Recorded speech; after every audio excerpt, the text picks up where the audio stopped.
So yun guys, meron kaming i-check na aircon. Ito LG. Kaya meron nang nag-check na iba. So tinanggal na nila yung dun sa dyan sa A1 supply ng magnetic contactor. So subukan natin kung aandar yung compressor. I-check natin yung kilometer.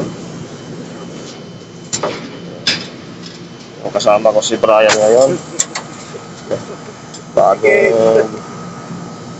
check natin, lagay natin sa ampere. Ito dito. Sa itim.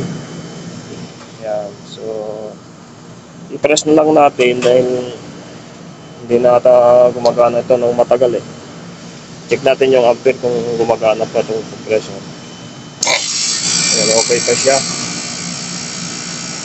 24.5 pero hindi gumagana yung kanyang cooling fan motor dahil nakaseparate.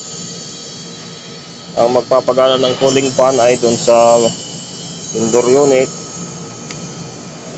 So i-check natin ngayon, bunutin natin ito at isaksak natin sa ano ba yan, yun. So bunutin natin, i-testing natin ngayon. Dito, ito yung isa, line 1. So ito line 2, itong orange. So i-check natin guys. Dito, i-dot-dot muna natin dito.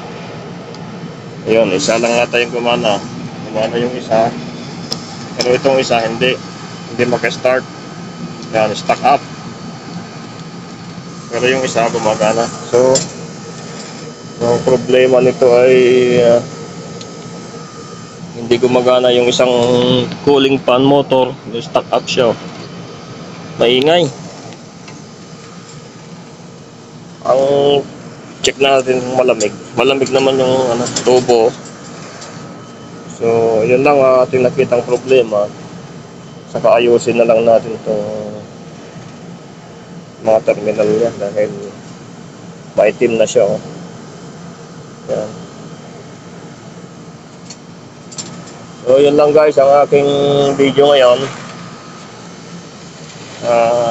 Check lang tayo ng outdoor unit. Check din natin yung indoor kung gumagana. Thank you for watching.